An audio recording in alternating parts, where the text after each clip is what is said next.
అందుకే hybrid model నేను proposal చేయదలుచుకున్నాను. ఈ హైబ్రిడ్ మోడల్లో మీరు 272 సీట్లు మీరు పెంచాలని నిర్ణయించుకున్నారు కదా, అందులో 50% 136 సీట్లు మీరు చెప్పుకుంటున్న ప్రోరేటా ప్రకారం ఇచ్చుకోండి. ఇంకొక 136 సీట్లు 50% ఉన్నాయి కదా, జిఎస్డిపి ప్రాతిపదికన దేశం యొక్క స్థూల ఆర్థిక ఉత్పత్తి ప్రాతిపదికన సీట్లను విభజించండి. కాబట్టి ఈ హైబ్రిడ్ మోడల్ తీసుకోండి. ఈ రోజు హైబ్రిడ్ ప్రతిపాదన ద్వారా జిఎస్డిపి ద్వారా ఓటోక్ అంటున్నారు కదా, అంటే జిఎస్డిపి ద్వారా ఓటోక్ కల్పించాలని ఆలోచన చేసేటువంటి రేవంత్ రెడ్డి గారు, అంటే రెవెన్యూ కట్టని ప్రాంతాల్లో మీరు ఓటోక్ లేకుండా అక్కడ డీలిమిటేషన్ ద్వారా సీట్లు పెరగకుండా రిప్రజెంటేషన్ తగ్గించాలన్న ఆలోచన, ఇది ఎవరి ఆలోచన అని అడుగుతా ఉన్నా. ఇది కాంగ్రెస్ పార్టీ ఆలోచన అడుగుతా. మీ జిఎస్డిపి అంటే పన్ను కట్టిన వాడికి ఓటోక్, పన్ను కట్టిన చోటనే ఎక్కువ మీరు రిప్రజెంటేషన్ ఇవ్వాలంటే ఇప్పుడు ఆదిలాబాద్ లో, మహబూబ్ నగర్ లో సీట్లు తగ్గించేసి హైదరాబాద్ చుట్టూ, మరి ఒకవేళ మీకు అసెంబ్లీలో మీరు అదే ప్రతిపాదిక మీద మీరు అసెంబ్లీ డీలిమిటేషన్ చేయాలనుకుంటే చెప్పండి. అది మేము అసెంబ్లీలో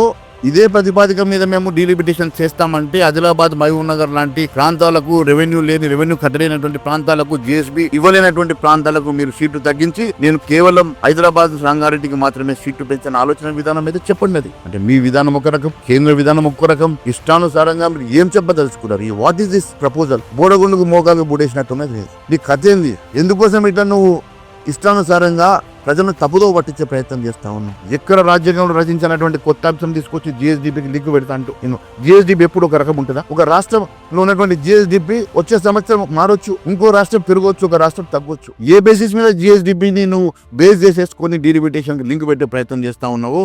మరి ఇది ఎక్కడ చదువుకొని మీరు మాట్లాడుతున్నారో, మీరు ఎవరు మీకు ప్రపోజల్ ఇచ్చినారో మరి ఒకసారి మీరు దీన్ని ఒకసారి కరెక్షన్ చేసుకోవాల్సిందిగా కోరుతా ఉన్నాను.